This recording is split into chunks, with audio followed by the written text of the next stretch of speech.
नमो अर्हन्ताणं नमो सिद्धाणं नमो आयर्याणं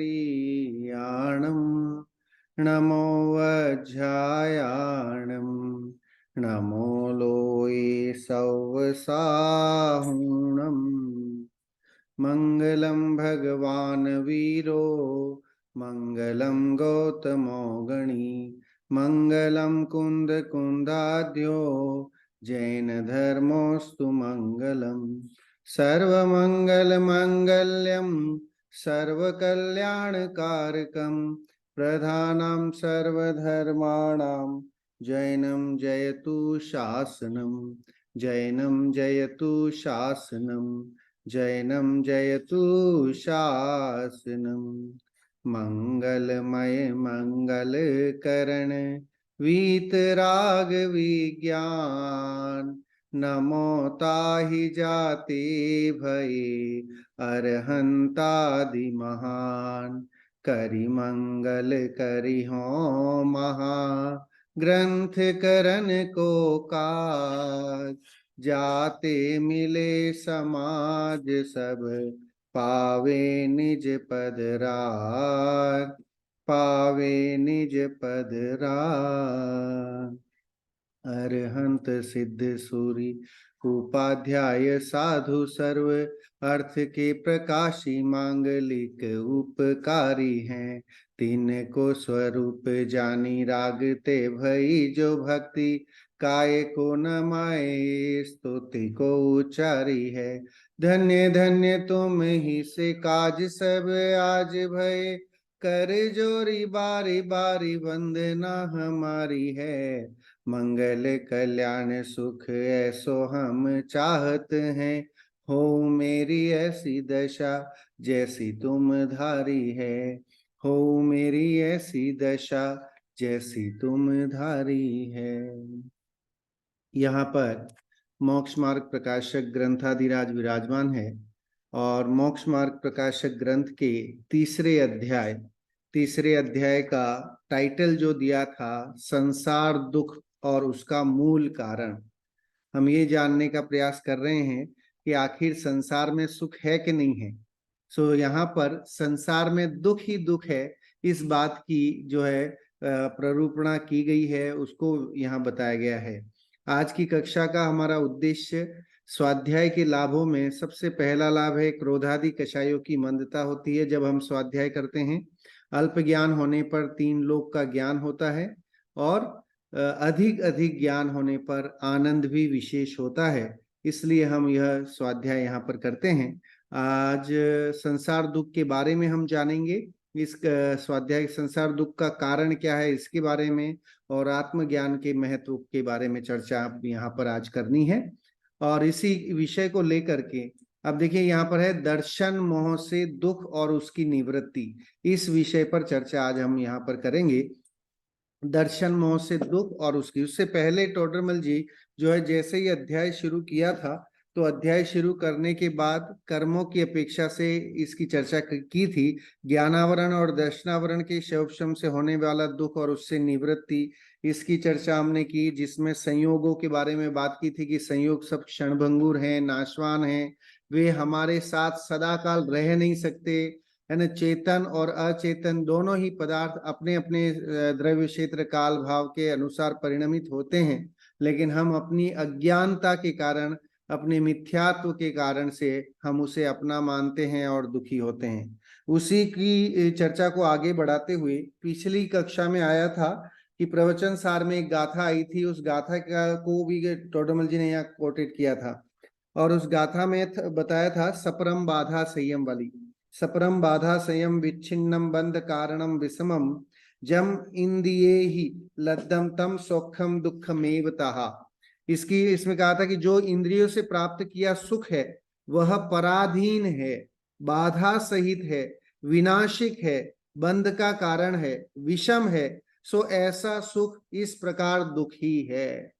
जिन इंद्रिय के विषयों के भोगों को या पदार्थों को हम सुख मानते हैं वो टोडरमल जी और इवन प्रवचन सार में कुंद कुंद भगवान भी यही कहते हैं कि वे सब दुख के कारण हैं, क्योंकि पराधीन हैं, आज हैं कल नहीं रहेंगे और बाधा सहित हैं। उनमें कभी भी अनवरत कंटिन्यूएशन में आप उसका भोग नहीं भोग सकते, वे अपने उदयाधीन हैं।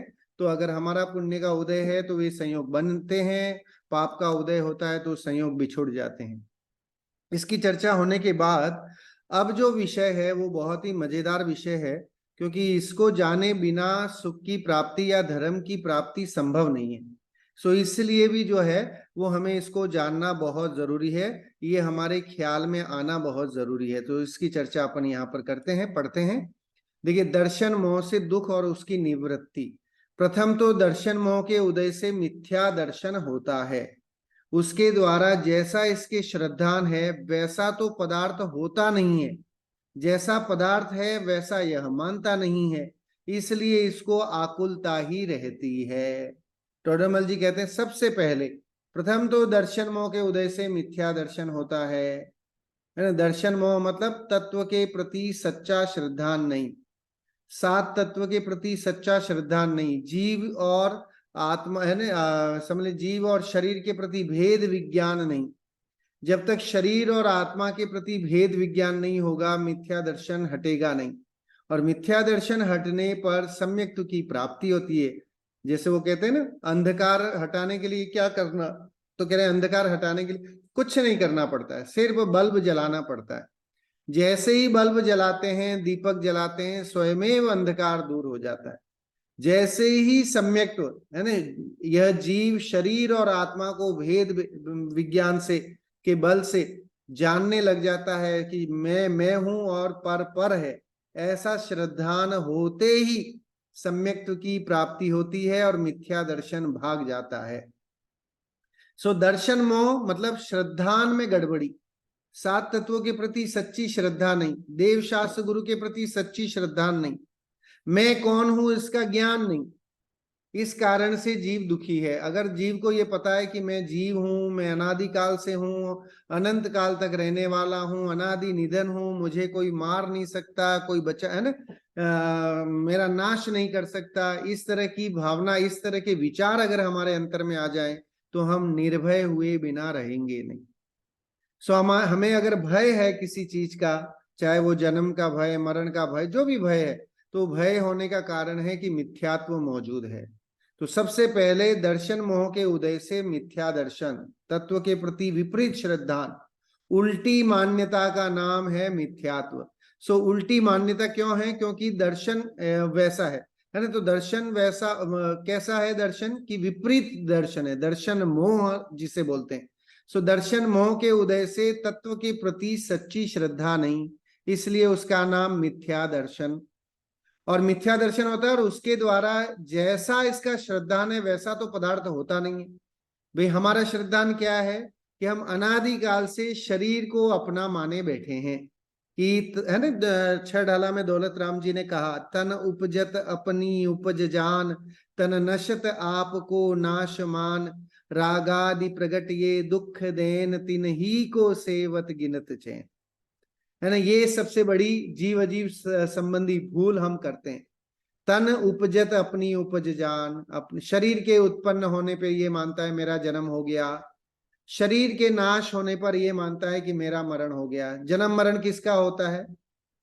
अभी मैं पिछले दिनों में अहमदाबाद में था, वस्त्रापुर में, तो वहां पर वहां के भाई शैलेश भाई जी जो हैं वो उसकी व्याख्या कर रहे हैं कि आखिर जन्म, जीवन और मरण किसका है? जीव का है कि शरीर का है? बताएं कि भाई जन्म किसका है, जीव का होता है कि शरीर का होता है? तो कहते हैं साहब शरीर का जन्म होता है। जीवन किसका है? तो साहब शरीर का ही जीवन है, क्योंकि शरीर ही छोटे से बड़ा होता है, 10 साल से लेके 80 साल तक का होकर के फिर मर जाता है। तो जीवन भी शरीर का। और मरण किसका है? तो साहब मरण भी जीव और है ना, शरीर और आत्मा अलग अलग हो गए तो मरण मान लिया। उसमें तीनों अवस्थाओं में सदाकाल रहने वाला कौन है? तो कह रहे साहब सदाकाल रहने वाला एक शाश्वत तत्व है और वो है जीव तत्व, जो मेरा शुद्धात्मा है। जो मेरी आत्मा है उसका जन्म के समय भी था, होल लाइफ भी था, मरने के बाद भी शाश्वत रहा।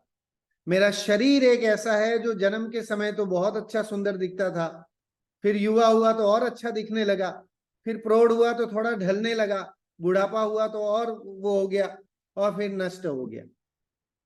तो इस तरह से ये हमारा जैन धर्म इतना महान धर्म, जिन शासन, ऐसा महान धर्म जो हमें ये बताता है कि शरीर और आत्मा में भेद बुद्धि करना ही सम्यक्त्व है इस जीव में। यही जैन धर्म है, और कुछ जैन धर्म नहीं। जैन धर्म किसे कहें? तो कह रहे हैं कि जैन धर्म, जैन शासन है शरीर और आत्मा में भेद करने की कला। हमारे अनंत मुनिराजों ने, जो है ना, जितने भी हमारे आचार्य गुरुवर हुए हैं, उन सब ने हमें एक ही कला सिखाई, और वो कला थी शरीर और आत्मा को भेद जानो, उनमें भेद विज्ञान करो। शरीर पर है और मैं, है ना, ज्ञान तत्व हूं, शुद्धात्म तत्व हूं, आत्म तत्व हूं, ऐसी प्रतीति ही सारे शास्त्रों का निचोड़ है। जितने भी शास्त्र, शास्त्र पढ़ने की जरूरत नहीं है अगर इतना ज्ञान है। शिवभूति मुनिराज का उदाहरण आता है, उन्हें कोई ज्ञान, उनको शैवक्षम इतना कम था कि वो याद ही नहीं रहता था। आचार्य श्रीयों ने सुनाए सब गाथा या रटवाएं, लेकिन याद ही नहीं हो। तो उन्होंने एक फॉर्मूला दिया कि भाई जो है तुष्माश भिन्नम है, उन्होंने कहा कि शरीर और आत्मा जुदा जुदा। ये इतनी सी बात भी समझ में नहीं आए। तो जब वह बिहार के लिए निकल रहे थे तो एक महिला जो है सुपड़े में दाल और छिलका अलग अलग कर रही थी। तो उस घटना को देख करके उनको प्रतीति हो जाती है कि जैसे ये दाल और छिलका अलग अलग है, ऐसे ही शरीर और आत्मा जुदा जुदा है। ऐसी प्रतीति होते ही उन्हें सम्यक्त्व की प्राप्ति, आत्मा का भान हो गया और केवल ज्ञान की प्राप्ति हो गई। तो ये कला है, यही जैन धर्म है, और कोई जैन धर्म नहीं। जैन धर्म में अगर आपको कोई कहे कि जैन धर्म का विशेषताएं क्या है, तो जैन धर्म में आत्मा, अध्यात्म को खोज निकालने की कला बताई गई है। इसलिए जैन धर्म को आध्यात्मिक धर्म कहा जाता है। क्यों? क्योंकि यहाँ आत्मा के सिवाय और कोई बात नहीं। जो भी बात करनी है वो आत्मा से संबंधित, आत्मा ने आत्मा को, आत्मा से, आत्मा के लिए, है ना, आत्मा में ही जानने की कला जो है उसका नाम है जैन धर्म। फिर उदाहरण देते हैं टोडरमल जी, बहुत बढ़िया। जैसे पागल को किसी ने वस्त्र पहना दिया, वह पागल उस वस्त्र को अपना अंग जानकर अपने को और वस्त्र को एक मानता है। जैसे पागल है, उसको कोई कपड़ा पहना देते हैं तो ऐसा मानता है कि ये कपड़ा ही मैं हूं, ऐसा वो उसकी प्रतीति होने लगती है। वह वस्त्र पहनाने वाले के अधीन होने से कभी वह फाड़ता है, कभी जोड़ता है, कभी खोसता है, कभी नया पहनाता है, इत्यादि चरित्र करता रहता है। वह पागल उसे अपने अधीन मानता है, उसकी पराधीन क्रिया होती है, उससे वह महाखेद खिन्न होता है। अब वो क्या करता है कि कपड़े को अपना मान लेता है, लेकिन कपड़ा तो जो है वो कभी फटता है, कभी कुछ होता है, तो वो वैसा सदाकाल एक रूप रह नहीं पाता है, और एक रूप रहता नहीं है तो इसलिए खेद खिन्न होता है। उसी प्रकार उदाहरण दिया पागल का, उसी प्रकार इस जीव को कर्मोदय ने शरीर संबंध कराया है। ये शरीर हमें कैसे मिला है? तो नाम कर्म के उदय से हमें ये शरीर मिला है ना। नाम कर्म शरीर का प्रदायक है, शरीर को देने वाला। तो जैसे लंबा, छोटा, गोरा, काला, ये जो भेद हैं वो किसके हैं? तो कह रहे हैं ये शरीर के भेद हैं, क्योंकि कर्मों के अधीन है ये सब चीजें। कोई काला होता है, कोई गोरा होता है, कोई लंबा होता है, कोई ठीकना होता है ना। कोई बहुत खाता है तो भी जो है वो पतला रहता है, कोई कुछ नहीं खाता है तो भी मोटा होता जाता है।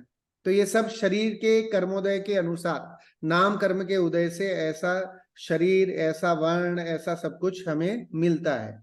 यह जीव उस शरीर को अपना अंग जानकर अपने को और शरीर को एक मानता है। यही बहुत बड़ी गलती कर देता है कि अनादिकाल से इसने एक ही गलती की है कि तन उपजत अपनी उपज जान। शरीर के उत्पन्न होने पर ये माना कि मैं उत्पन्न हो गया। तन नशत आपको नाशमान, और शरीर के नाश हो जाने पर अपने को मानता है कि हाय राम मैं मर गया। ठीक है, वह शरीर कर्म के अधीन कभी क्रश होता है, कभी स्थूल है, कभी नष्ट हो जाता है। शरीर जो है वो कर्माधीन है, आत्मा कर्माधीन नहीं है। आत्मा को कोई किसी कर्म ने आज तक छुआ नहीं। इसलिए कहा जाता है ना, कर्म विचारे कौन, भूल मेरी अधिकाई, अग्नि सहे घनघात, लोह की संगति पाई। कह रहे कि कर्म जो है वो आत्मा का चेंजेस, परिवर्तन कर सकते हैं, लेकिन जीव के आत्म स्वभाव में कोई परिवर्तन आत्मा ये 8 कर्मों के द्वारा नहीं होता है। कितनी गजब की बात। तो इससे हमें कितनी निर्भयता आती है कि भाई कर्म हमारा कुछ बिगाड़ सुधार नहीं कर सकते। शरीर, ये तो कर्म का उदय ऐसा होता है कि शरीर के आवरण, देखो परमाणु है, ये पुद्गल रूप परमाणु हमारे साथ उस शरीर का जो है 5 शरीर होते हैं, उसमें तेजस और कारमान शरीर है ना। तेजस और कारमान शरीर ये 2 तरह के शरीर है, ये सदा रहते हैं। औदारिक शरीर तो हमारे साथ में है ही, 3 शरीर है। तो कह रहे कि यहाँ तेजस और कारमान शरीर की अपेक्षा से देखें तो ये जो नाम कर्म का उदय है, जिसके कारण से उसको वैसा परिवर्तन होता रहता है। कभी गोरा होता है, कभी काला होता है ना। धूप में निकल जाए तो काला हो जाए, घर में आए ऐसी में बैठा रहे तो गोरा हो जाए। तो ये सब नाम कर्म या कर्मोदय के अधीन होते हैं। आत्मा का कर्मोदय से कोई लेना देना नहीं है। ये चीज सीखना समझना बहुत जरूरी है कि कर्म हमारा कुछ भी बिगाड़ सुधार नहीं कर सकते। लेकिन अगर हम ये मान के बैठे हैं कि कर्म ही हमारा सब कुछ करते हैं, कर्मों के द्वारा ही होता है, तो दर्शन मोह कभी नष्ट नहीं हो सकता। दर्शन मोह के अभाव के लिए सही विवेक, सही जानकारी, सम्यक ज्ञान होना बहुत जरूरी है। उसके बिना नहीं हो सकता। शरीर और आत्मा में भेद विज्ञान होना जरूरी है। बिना भेद विज्ञान के काम बनने वाला नहीं है। सो इसके लिए जरूरी है। कभी नवीन उत्पन्न होता है इत्यादि चरित्र होते हैं। यह जीव उसे अपने अधीन मानता है, उसकी पराधीन क्रिया होती है, उसे महाखेद खिन्न होता है। तथा जैसे जहां वह पागल ठहरा था, वहां मनुष्य घोड़ा धनादि कहीं से आकर उतरे, वह पागल उन्हें अपना जानता है। वे तो उन्हीं के अधीन कोई आते हैं, कोई जाते हैं, कोई उनके अवस्था रूप परिणमित करते हैं। वह पागल उन्हें अपने अधीन मानता है। उनकी पराधीन क्रिया हो तब खेद खिन्न होता है। देखिए क्या ये एक उदाहरण दिया है कि राहगीर जो होते हैं, है ना, राहगीर मिडवे जिसे बोलते हैं, रास्ते में कई अनेक जगह मिडवे होते हैं ताकि यात्री लोग वहां पर ठहर सकें, कुछ अपना अल्पाहार कर सकें, चाय नाश्ता करके फिर आगे बढ़ जाते हैं। अब अगर वो दुकानदार या होटल वाला उन राहगीरों को अपना परिवार मानने लग जाए, अपनी संतान, अपने पुत्र मकान, है ना, अपनी स्त्री पुत्र मकान मानने लग जाए, तो क्या होगा कि वो दुखी हुए बिना रहेगा नहीं। सेम कंडीशन हमारी है। स्त्री पुत्र मकान जायदाद, ये जितना जो रुपया कार बंगला, ये सब जो है अपने अपने उदय से आए हैं और हमारे साथ संयोग बना है। उनका संयोग सिद्ध संबंध है, और जो संयोग है वो उसका वियोग हुए बिना रहेगा नहीं। एक न एक दिन उसका वियोग होगा। जन्म हुआ है तो मरण होगा कि नहीं, कि निश्चित होगा। जिसका जन्म हुआ है उसका मरण निश्चित होगा, है ना। और जिसका संयोग हुआ है उसका वियोग भी होगा। माता पिता हैं तो एक न एक दिन मरेंगे, एक न एक दिन मृत्यु होगी तो वो हमसे बिछुड़ेंगे। चाहे पुत्र है ना, स्त्री है, कोई न कोई रिश्ते नातेदार हैं, सबका अपने अपने अवस्था अनुसार परिणमन होता है और वो बिछुड़ते हैं। ये तो एक राहगीर की तरह आकर के एक जगह स्थित हो गए हैं, मिडवे पे हम मिले हैं, और वो कुछ समय के लिए है, उसके बाद सब अपने अपने पंछी उड़ने वाले हैं। फिर किसी का कोई नाता नहीं रहने वाला। अभी अगर हमारा 30-40 साल का किसी पत्नी के साथ, पुत्र के साथ जो संयोग बना है, क्या मरने के बाद वही संयोग रहेगा? तो कह रहे इम्पॉसिबल। वो तो फिर पता नहीं कितने काल परिवर्तन हो जाएंगे तब जाकर के वो वैसा संयोग बनेगा, है ना। द्रव्य परिवर्तन, भाव परिवर्तन, ये जो 5 परावर्तन बताए गए हैं, तो उसमें कितने परावर्तन होंगे तब जाकर के मैं सेम पत्नी, सेम पुत्र, सेम माता पिता, ऐसा कोई जो है वो बनेगा। और उसमें अरबों खरबों और न जाने कितना समय लग जाएगा जब ऐसा संयोग वापस बैठेगा। तो ऐसे संयोग बैठने वाले नहीं। तो आप सोचो, हमने कितनी बार माता हमारी पत्नी भी बनी होगी, हम जो है वो किसी के बहन के पति बने होंगे, कितने संयोग बने होंगे। कोई ऐसी जगह नहीं बची जहां हमने जन्म नहीं लिया। भरत क्षेत्र में या ऐसे किसी क्षेत्र में, है ना, 2.5 द्वीप में कोई ऐसी जगह नहीं बची है जहां हमने जन्म नहीं लिया। कोई नहीं, एक इंद्रिय में, 2 इंद्रिय में, वायु कायिक, जल कायिक, अग्नि कायिक, कैसे न कैसे किसी न किसी अवस्था में कहीं न कहीं हमने जन्म लिया है। कोई जगह खाली बची नहीं। तो कह रहे हैं इसीलिए ये सब संयोग बने हैं, और उन संयोगों को अपना मानता है तो वह दुखी होता है। पराधीन क्रिया है और वो खेद खिन्न होता है। उसी प्रकार यह जीव जहां पर्याय धारण करता है वहां स्वयं पुत्र घोड़ा धनादिक कहीं से आकर प्राप्त हुए, यह जीव उन्हें अपना जानता है। वे तो उन्हीं के अधीन कोई आते हैं कोई जाते हैं, कोई अनेक अवस्था रूप परिणमन करते हैं। यह जीव उन्हें अपने अधीन मानता है और उनकी पराधीन क्रिया हो तब खेद खिन्न होता है। पुत्र अपना कहना नहीं माने तो हम कितने दुखी हो जाते है ना। पुत्र ने, आपने कहीं जाकर के किसी से सगाई, अपने पुत्र की सगाई करके आ गए। एक पिता ने ऐसे ही किया कि उसको लड़की अच्छी लगी तो वो जाकर, अरे साहब इतनी सुशील लड़की, इतनी सुंदर लड़की, तो मेरे बेटे के लिए रोकना पक्का। जाकर के वहां जो भी है नारियल और जो है चढ़ा के आ गया। घर आके पुत्र को बताए फोटो तो पुत्र मना कर दे कि भाई मुझे तो नहीं करनी है इससे विवाह, इससे शादी नहीं करनी। लो, फिर पिता चाहता है कि पुत्र उसके अधीन रहे, वो जैसा कह रहा है वैसा कर ले, लेकिन पुत्र की भी इच्छा कहीं और शादी करने की, विवाह करने की है। अब जो है वो खेद खिन्न होता है, गुस्सा होता है, कई बार प्राणघात करने की नौबत आ जाती है। खुद कर लेता है, नहीं तो पुत्र कर लेता है, पुत्री कर लेती है।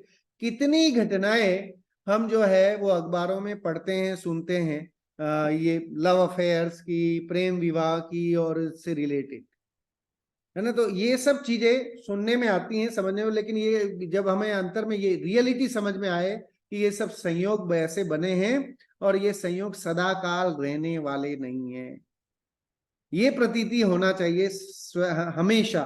तो अगर ये प्रतीति हो तो है ना, भरत जी घर में ही वैरागी जैसे कहते हैं ना, तो ऐसे ही सम्यक्त्व की प्राप्ति हो जाएगी। सम्यक्त्व की प्राप्ति के लिए कोई जरूरी नहीं है कि बहुत शास्त्र पढ़े तभी होगा। निर्मलता, मन के स्वभाव की निर्मलता प्रकट हो जाए उसका नाम सम्यक्त्व है। अभी हमारी निर्मलता नहीं है क्योंकि हमने ये विपरीत मिथ्या अपना बोझा पाला हुआ है कि स्त्री पुत्र मकान जायदाद ये सब मेरे कहे अनुसार चलते हैं, ये सब मेरे हैं, ऐसी है ना। इनके प्रति अपनात्व, ममत्व, लगत्व जो भी जो है, जितना भी है वो सब जिसके कारण से दुखी है। धनादि कहीं से आकर प्राप्त हुए हैं, यह जीव उन्हें अपना जानता है। वे तो उन्हीं के अधीन कोई आते हैं कोई जाते हैं, कोई अनेक अवस्था रूप परिणमन करते हैं। यह जीव उन्हें अपने अधीन मानता है और उनकी पराधीन क्रिया हो तब खेद खिन्न होता है। क्यों, जब कभी मानते नहीं है, स्त्री पुत्र मकान जायदाद जो भी है, जब वो अपने अधीन नहीं होते हैं तो वो बहुत दुखी होता है, खेद खिन्न होता है। यहाँ प्रश्न उठाया है टोडरमल जी ने, यहाँ कोई कहे कि किसी काल में शरीर की तथा पुत्रादि की क्रिया इस जीव के अधीन भी हो तो होती दिखाई देती है, तब तो यह सुखी होता है ना। कई बार ऐसा होता है कि किसी के पुत्र आज्ञाकारी है ना, वो कहा गया ना, पहला सुख निरोगी काया, दूजा सुख घर में हो माया, तीजा सुख, है ना, इस तरह का कुछ वो पूरे सुखों का वर्णन किया। पुत्र आज्ञाकारी, कुलवंती नारी, ये सब जो है उत्तरोत्तर महादुर्लभ है कि निरोगी काया मिलना, माया मिलना, उसके बाद पुत्र आज्ञाकारी मिल जाना, उसके बाद घर में कुलवंती नारी होना, और भी बहुत सारी चीजें बताई उसमें। ये सब उत्तरोत्तर महा कष्टकारी है, इतना आसान नहीं, दुर्लभ है। तो यहाँ क्या कि यहाँ कई बार ऐसा देखा जाता है कि किसी के पुत्र बड़े होनहार होते हैं, उनका कहना मानते हैं, तो क्या फिर वो सुखी है कि नहीं। तो कह रहे हैं शरीर आदि के भवितव्य की और जीव की इच्छा की विधि मिलने पर किसी एक प्रकार जैसे वह चाहता है वैसे कोई परिणमन होता है। इसलिए किसी काल में उसी का विचार होने पर सुख का सा आभास होता है। ऐसा लगता है कि सुखी हो गया है लेकिन सुखी हुआ नहीं, परंतु सर्व ही तो सर्व प्रकार से जैसे यह चाहता है वैसे परिणमित नहीं होते हैं। वो जैसा चाहता है वैसा सब कुछ परिणमन संभव नहीं है कि पुत्र भी हमारा कहना मान लें, समाज में भी हमारा नाम हो जाए, पैसा भी हो जाए, है ना, सब कुछ बन जाए, तो संभव नहीं है। इसलिए अभिप्राय में तो अनेक आकुलता सदा काल ही रहती है, कि इसलिए हमेशा सदा काल आकुलता बनी रहती है, तथा किसी काल में किसी प्रकार इच्छानुसार परिणमित होते देखकर कहीं यह जीव शरीर पुत्रादिक में अहंकार ममकार करता है ना। सो इस बुद्धि से उनको उत्पन्न करने की, बढ़ाने की तथा रक्षा करने की चिंता से निरंतर व्याकुल रहता है। नाना प्रकार कष्ट सहकर भी उनका भला चाहता है। कह रहे कि अगर सपोज पुण्य के उदय से कुछ संयोग मिल भी गए अच्छे, तो वो संयोग बिछुड़ नहीं जाए, उसका टेंशन हमेशा बना रहता है। घर में सीसीटीवी कैमरा क्यों लगाते हैं? सब भय बना हुआ है, कोई चोर नहीं घुस आए, कोई व्यक्ति ऐसा अंदर नहीं आ जाए, इलीगल पर्सन अंदर नहीं आ जाए, इसलिए कैमरे लगा के रखता है। इसे है ना, दुकान में क्यों लगा के रखता है कि नौकर कोई चुरा नहीं ले जाए, कोई और बाहर वाला व्यक्ति आके चुरा नहीं ले जाए। तो अंतर में सामग्री होते हुए भी दुख है, भय है कि वो कहीं बिछड़ नहीं जाए, वो निकल नहीं जाए हाथ से, इसका डर हमेशा सताया रहता है। तो इस कारण से वो सुखी नहीं है। कुछ संयोग, कुछ पदार्थ मिलने से जो है व्यक्ति के पूर्ण सुख की कल्पना नहीं की जा सकती। तथा जो विषयों की इच्छा होती है, कषाय होती है, बाह्य सामग्री में इष्ट अनिष्टपना मानता है, अन्यथा उपाय करता है, सच्चे उपाय की श्रद्धा नहीं करता। कह रहे कि अनादिकाल से हम यही करते आ रहे हैं कि है ना, इधर से इधर जुड़ाने में, जुगाड़ लगाने में लगे रहते हैं।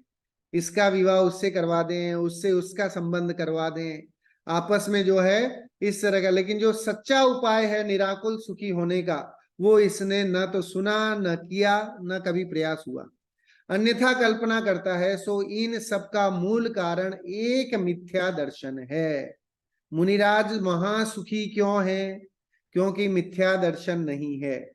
हम सब महादुखी क्यों हैं? क्योंकि सम्यक दर्शन नहीं है। तो इसलिए धर्म की शुरुआत सम्यक दर्शन से होती है। सो मिथ्यात्व का अभाव होना बहुत जरूरी है। मिथ्या मतलब उल्टी मान्यता, तत्व के प्रति अश्रद्धान, देव शास्त्र गुरु के प्रति सच्चा श्रद्धान नहीं। यानी आप कई बार प्रश्न करते, साहब हमें तो बहुत श्रद्धान है, हम तो वितरागी गुरु को मानते हैं, वितरागी शास्त्रों को मानते हैं, वितरागी देवों को मानते हैं। कह रहे इतना करने से कोई काम होने वाला नहीं। सच्ची श्रद्धा मतलब वे सब क्या करते हैं, ये तीनों किस बात को प्रतिपादित करते, किस बात को मुख्यता देते हैं? तो हमारे देव अरहंत और सिद्ध आत्मा की प्रसिद्धि करते हैं। हमारे शास्त्र किसकी प्रसिद्धि करते हैं? शरीर की आत्मा की? तो कह रहे हमारे शास्त्र द्वादशांगमय जिनवाणी आत्मा की प्रसिद्धि करती है। हमारे मुनिराज किसकी प्रसिद्धि करते हैं? तो कह रहे हमारे मुनिराज भी आत्मा की ही प्रसिद्धि करते हैं, जैन धर्म की प्रसिद्धि करते हैं। इस कारण से ये तीनों हमारे लिए उपयोगी हैं, इनकी श्रद्धा जरूरी है, और इनकी श्रद्धा से ही आत्मा की प्राप्ति होगी। इसलिए कहा ना, शुद्धातम अरु पंच गुरु जग में सरनो दोय, मोह उदय जिये के वृथा आन कल्पना हो। पहला काम शुद्धात्मा है, अपनी आत्मा को जानो।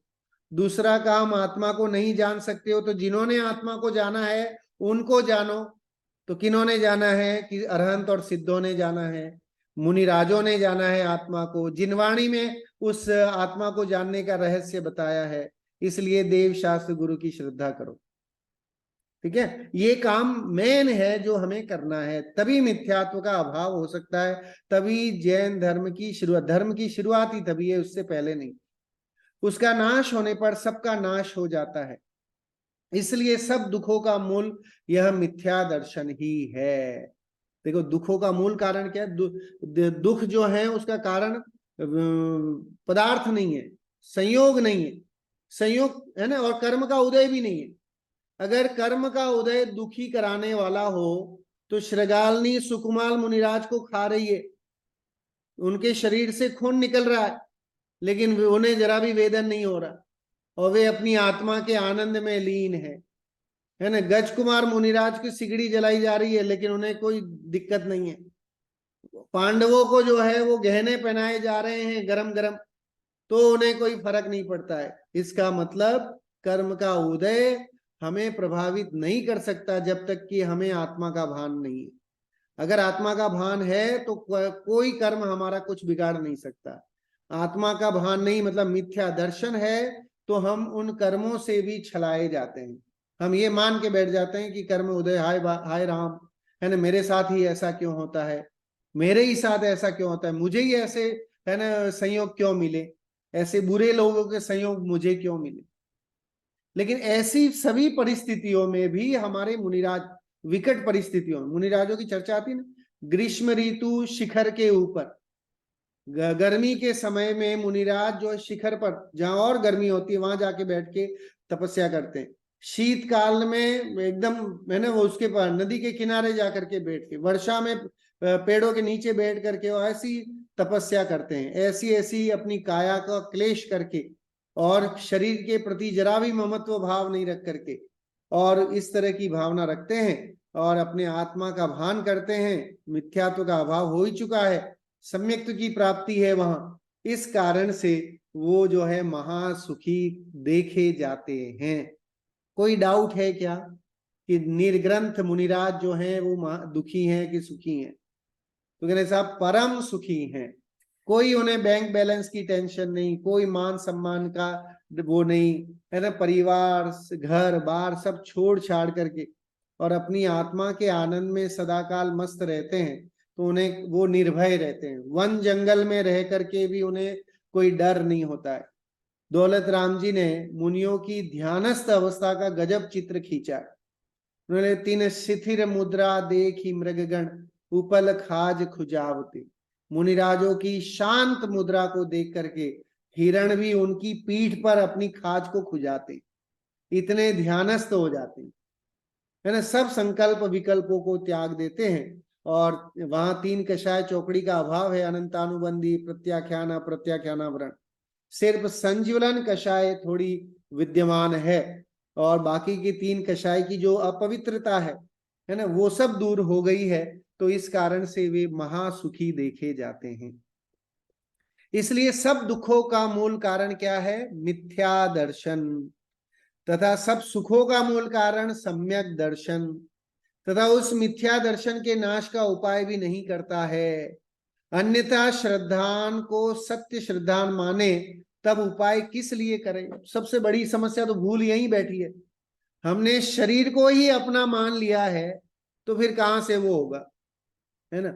अब जिस दवाई से बीमारी दूर नहीं होनी उसी को उसने अपनी दवाई मान ली कि यही सही है, तो फिर कोई भगवान भी आकर के उसका कुछ वो सुधार नहीं कर सकता। तो अनादिकाल से हम ये मान के बैठे हैं कि शरीर के उत्पन्न होने पे मेरा जन्म, शरीर के रहने पर मेरा जीवन, शरीर के चले जाने पे मेरा मरण, ऐसा मान के बैठा है, तो वह उसको कैसे हम जो है वो श्रद्धान कराएं? तो सबसे पहली स्वाध्याय करने से हमें जो विवेक मिलेगा वो ये विवेक है कि हमारा मिथ्यात्व गलेगा, सम्यक्त्व की प्राप्ति हमें हो जाए इस भव में, तो बहुत बड़ी उपलब्धि है। फिर आगे एक दो भव में, निकट भव में अवश्य ही मुक्ति की प्राप्ति भी संभव है।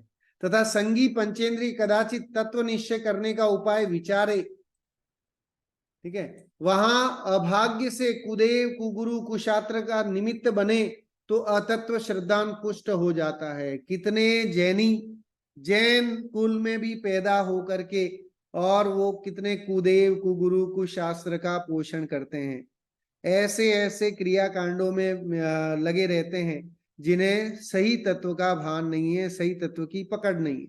तो इसलिए वो धर्म उनसे तो बहुत दूर है, अभी तो दिल्ली बहुत दूर है उनके लिए। तो सबसे पहला काम तो सच्चे देव शास्त्र गुरु की परख करना। जैन धर्म परीक्षा प्रधानी धर्म है। जैन धर्म के आचार्य हमें ये कहते हैं कि ऐसे ही मत मानो, देव शास्त्र गुरु की भी श्रद्धा करो तो परीक्षा करो।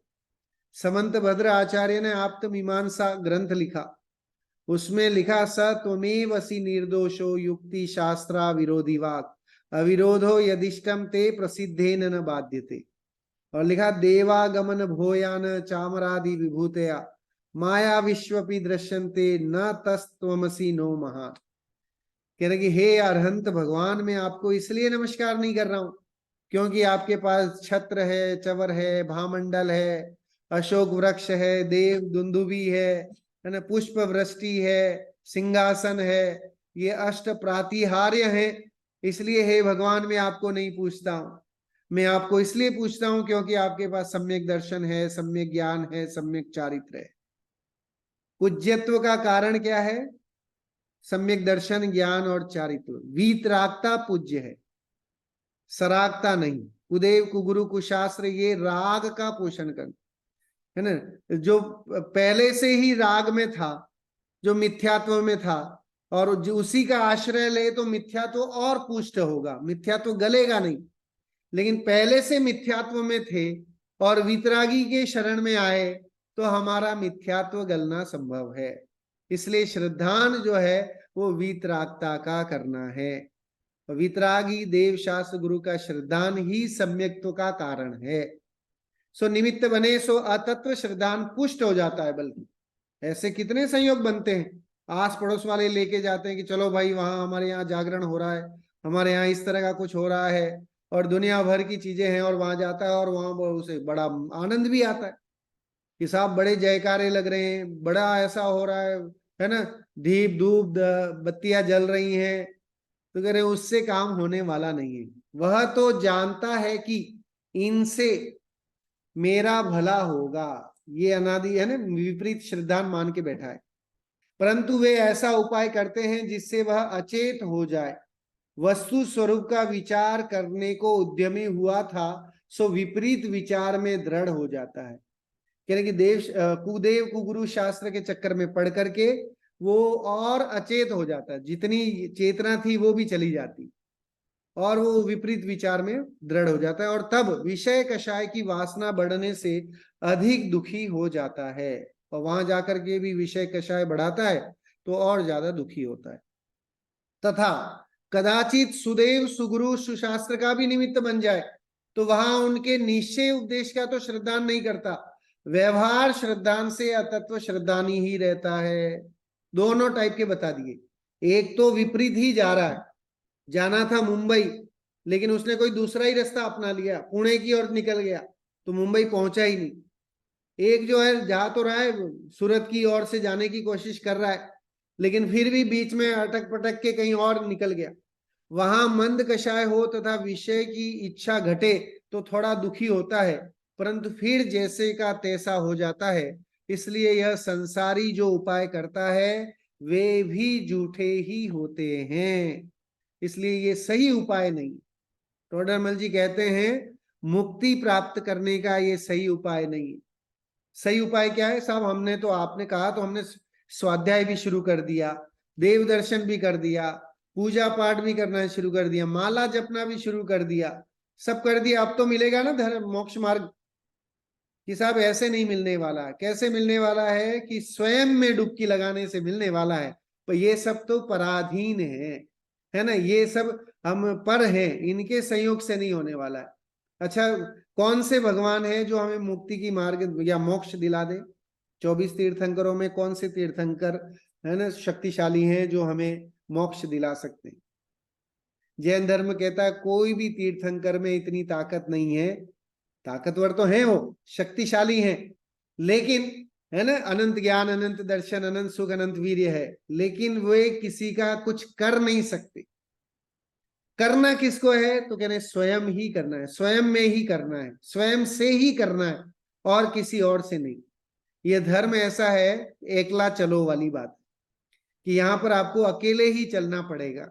स्त्री पुत्र मकान जायदाद ये कभी काम आने वाले नहीं है मोक्ष के मार्ग में। संसार मार्ग में बढ़ाने में इनका सहयोग रहेगा, लेकिन मोक्ष के मार्ग में तो इनको त्यागना ही पड़ेगा, छोड़ना ही पड़ेगा। इनके प्रति राग और द्वेष के जो परिणाम हैं इनका त्याग करना ही पड़ेगा। तो कई बार क्या होता है कि देवशास्त्र गुरु के संयोग में आ जाता है, मंद कषाई हो जाता है, लेकिन फिर भी अंदर में कहीं ना कहीं अहंकार बैठा रहता है। 3 AAA का फॉर्मूला बड़ा खतरनाक होता है: अज्ञान, अविश्वास और अहंकार। एक तो हमें सही ज्ञान नहीं है, विपरीत ज्ञान है, मिथ्या ज्ञान है ना, तो अज्ञान ये खतरनाक है। अविश्वास, हमें विश्वास नहीं है कि जैन धर्म हमें सुखी करा सकता है, हमारे 24 तीर्थंकर वितरागी गुरु हमें पूर्ण सुख दिला सकते हैं, इसका हमें विश्वास नहीं। तो विश्वास जगाना भी जरूरी है।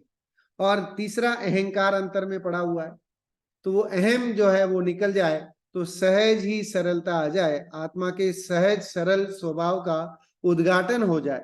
जब अंतर में राग द्वेष रूप कषाय भाव जो है, क्रोध मान माया लोभ रूप परिणाम जो है वो हटते हैं, तो आत्मा की सहज ब्यूटी, सहज सुंदरता जो है निखर के आ जाती है। इसलिए इस संसारिक जो उपाय करता है वे सब झूठे उपाय हैं, एक भी उपाय सच्चा नहीं है। अभी तक, आज तक हमने एक भी उपाय मोक्ष मार्ग में आगे बढ़ने के लिए नहीं किया। टोडरमल जी सीधा सीधा बोल रहे हैं।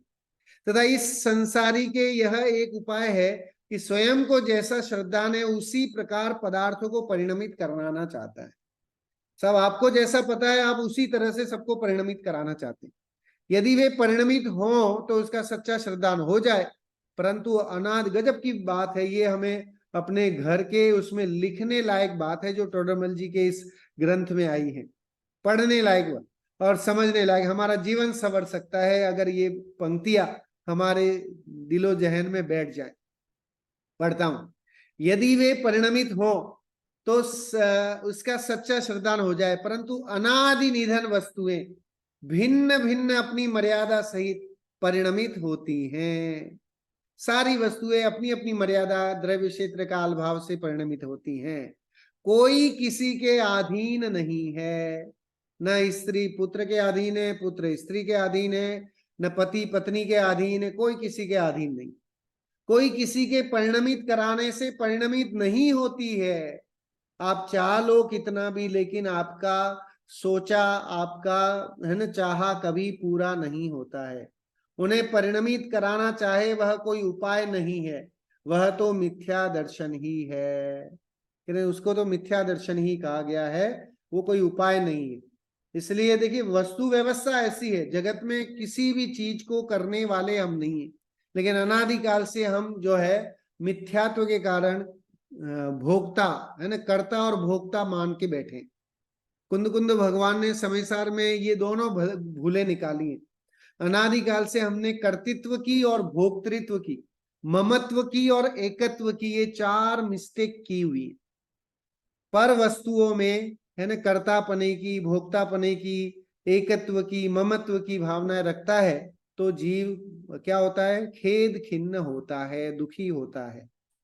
लेकिन अगर ये चीज हम ध्यान रखें, अनादि निधन वस्तुएं भिन्न भिन्न अपनी मर्यादा सहित परिणमित होती हैं, सब अपने अपने हिसाब से परिणाम होता, स्वयं जगत परिणाम, मैं जग का करता क्या काम, दूर हटो परकत परिणाम, है ना आता है ना कि भाई होता स्वयं जगत परिणाम।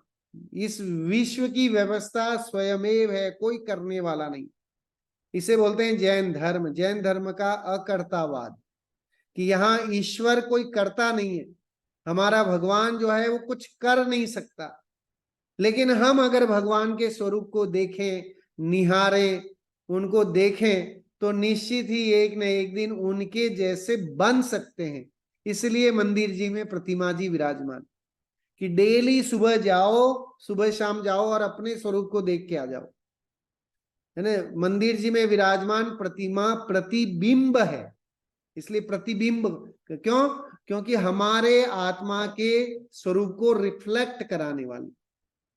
एक भजन आता है, निरखो अंग अंग जिनवर के, जिनसे झलके शांति अपार, निरखो अंग अंग जिनवर के, जिनसे झलके शांति अपार। उसके बाद उनके शरीर के बारे में, चरण कमल जिनवर कहे, घूमा सब संसार, है ना। भगवान के चरण क्या बताते हैं, पैर, चरण मतलब पैर, भगवान के पैर बताते हैं कि मैंने सारा संसार घूम लिया लेकिन मुझे कहीं भी सुख नहीं मिला, सुख मुझे अपने स्वरूप में जाने पर ही मिला, है ना। ऐसे हस्त कमल जिनवर कहे, ऐसा पूरा वर्णन उस भजन में आया है कि हाथ क्या कहते हैं, नाक क्या कहती है, आंख क्या कहती हैं, और भगवान के स्वरूप को देख करके हमें अपना स्वरूप ख्याल में आ जाए, ऐसी बात यहाँ समय समझने लायक है। क्योंकि भगवान के स्वरूप को जानने से, देव शास्त्र गुरु की श्रद्धा करने से मिथ्यात्व का अभाव होता है, सम्यक्त्व की प्राप्ति होती है। इस तरह हम सभी सम्यक्त्व की प्राप्ति करें। इसी मंगल भावना के साथ आज की बात को यहीं विराम देते हैं। अगली कक्षा में इसको आगे और कंटिन्यू करेंगे। अभी सभी जिनवाणी स्तुति के लिए खड़े हो जाएंगे। जिनवाणी स्तुति।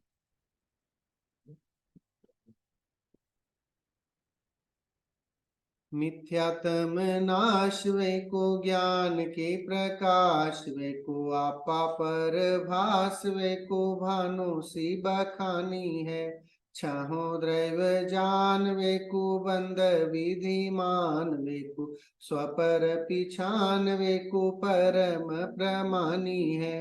अनुभवताय वेको जीव के जताय वेको काहू न सताय वेको भव्य और आनी है। जहाँ तहाँ तार वेको पार के उतार वेको सुख विस्तार वेको यही जिन वाणी है। हे जिन वाणी भारती तो ही जपो दिन रैन जो तेरी शरणा गए सो पावे सुख चैन। जिन वाणी के ज्ञान ते सूझे लो कालो सो वाणी मस्तक धरूं सदा देत हूँ धो। सभी 9 बार नमोकार मंत्र का जाप करेंगे। 9 बार नमोकार मंत्र।